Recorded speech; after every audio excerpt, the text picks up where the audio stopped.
Cobweb stars Anthony Starr, Lizzie Kaplan, Cleopatra Coleman, Woody Norman, and is directed by Samuel Bowden. Young Peter is plagued by a mysterious constant noise from inside his bedroom wall, a tapping that his parents insist is in his imagination. As his fear intensifies, he starts to believe that his parents are hiding a terrible and dangerous secret. I feel that with the horror genre, more than any other genre, provides many sort of hidden gems that go under the radar. If you browse the libraries of Tubi, Shudder, or Hulu, you'll come across several little known movies that, if you're a horror fanatic, will keep you thoroughly entertained on a rainy day. And Cobweb, I feel, is one of those movies. It's not what you would deem a horror masterpiece, but I very much had a good time with it.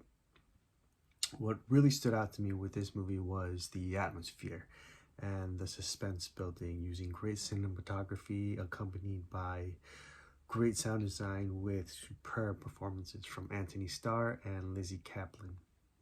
Anthony Starr, who we all know and love from The Boys, is an absolute natural at exuding extremely creepy and psychopathic vibes as he does with Homelander in The Boys. Same goes for Lizzie Kaplan.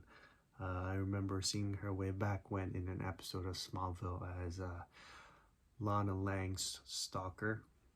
She gave a great performance then, really stood out, and she gives a great performance now in this movie. Both very underrated actors in my estimation, and their performances really contributed to the tension.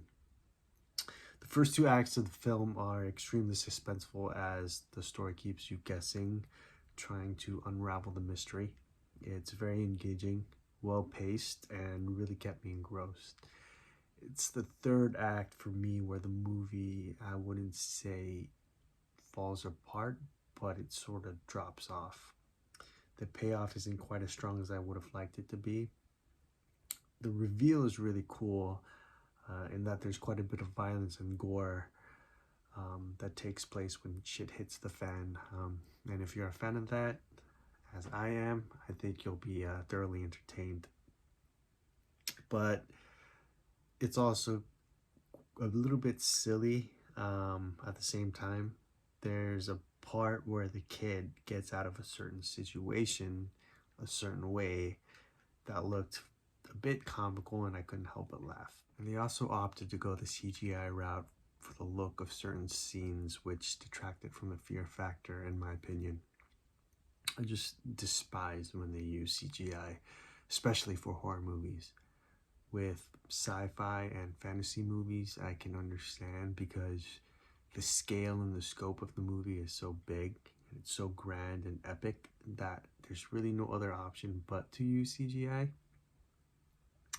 But with horror movies, when the realism and the look of certain things contributes to the scare factor, and the CGI they use looks really bad and janky, I just become detached from it, and it completely takes me out of the movie. Not that it ruins the movie here, but it kind of drops off because of that.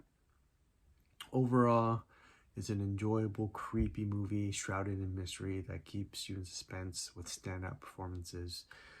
The ending does leave you with unanswered questions in regards to the backstory of a certain character, and may leave you puzzled with why certain characters behave a certain way, but all in all, a very good time, and I recommend it.